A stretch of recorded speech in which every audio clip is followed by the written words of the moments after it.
बहुत लोगों को ये जानकर हैरानी होगी कि भारत की कोई राष्ट्रभाषा नहीं है। हिंदी और इंग्लिश भारत की राजभाषा है। इसे भारत की राजभाषा का दर्जा प्राप्त है।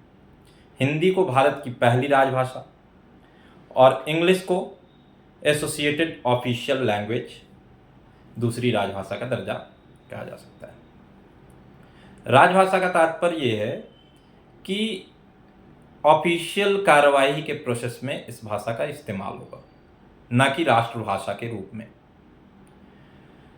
भाषा विभाग मिनिस्ट्री ऑफ होम अफेयर्स के अधीन आता है। भारत में 22 भाषाएं शेड्यूल 8 भारतीय संविधान के अधीन आती हैं। ओरिजिनली कॉन्स्टिट्यूशन के इंसेप्शन के समय 14 भाषाएं उसमें इंक्लूडेड थीं और 8 भाषाओं को समय के साथ क्रमानुसार 3 बार में ऐड किया गया। आमतौर पे मेजोरिटेरियन बेसिस पे 121 भाषाएं बोली जाती हैं। ऐसे कुछ रीजनल लैंग्वेज को मिलाया जाए तो संख्या इसकी और भी ज़्यादा होती है। लेकिन जो शेड्यूल्ड लैंग्वेज हैं 22 उसमें से 14 भाषाएं तो संविधान के इंसेप्शन के समय 1950 में अवेलेबल थी और जो फर्स्ट भाषा ऐड किया गया 1967 के 21st अमेंडमेंट के द्वारा वो सिंधी थी। तो पहली भाषा जो ऐड की गई वो सिंधी थी। दूसरी बार जो 71st अमेंडमेंट के द्वारा 3 भाषाओं को ऐड किया गया, नेपाली, कोंकणी और मणिपुरी।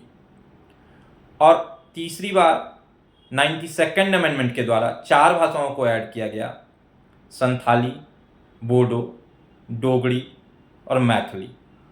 तो कुल मिला के 22 भाषाओं को भारत की अनुसूचित भाषा या संविधान के 8वीं अनुसूची में दर्ज भाषा का दर्जा प्राप्त है।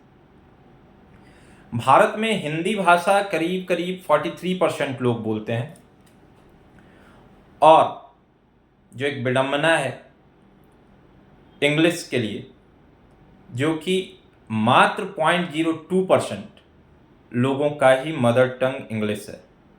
लेकिन फिर भी यदि इंग्लिश को सेकंड और थर्ड लैंग्वेज के रूप में जोड़ के देखा जाए तो कुल मिला के 11% के लगभग लोग इंग्लिश बोलते हैं। इतनी कम संख्या में 0.02% लोगों की मातृभाषा होने के बावजूद भी हिंदी की तुलना में इसका विशेष महत्व है, जिसको आप यूपीएससी के एग्जाम में भी देख सकते हैं। यूपीएससी के सिविल सर्विसेज एग्जाम में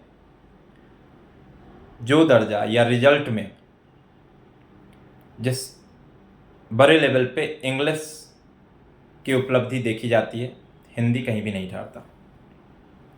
हिंदी के बाद जो भारत में सबसे अधिक बोली जाने वाली भाषा है वो Bangla 8.something%, means the first language is 43%, that is Hindi, and next is Bangla. उसके बाद मराठी, तेलुगु, कन्नड़ इसका स्थान आता है।